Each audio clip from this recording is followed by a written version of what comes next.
Apa yang kamu lihat? Penari cantik?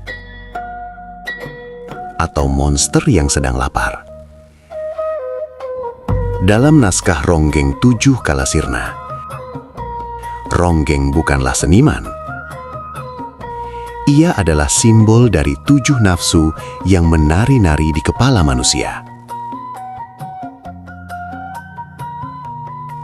Naskah menyebut, Raja penyelang are dan ker senang-senang. Para pemimpin palsu mabuk oleh tarian ronggeng ini.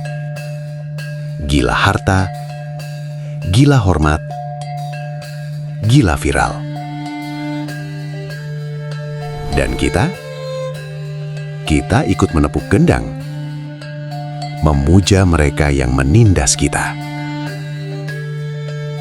Kita terhipnotis oleh panggung sandiwara yang mereka buat.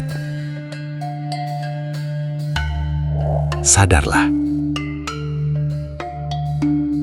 Matikan musiknya. Berhenti menari di gendang orang lain. Dunia sedang menggoda kita untuk lupa diri. Tapi hanya mereka yang iling, sadar, yang tidak akan dimangsa oleh bayangannya sendiri.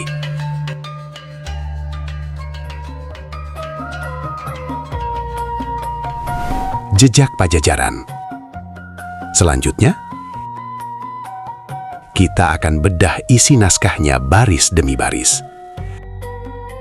Seberapa akurat ramalan leluhur tentang hari ini?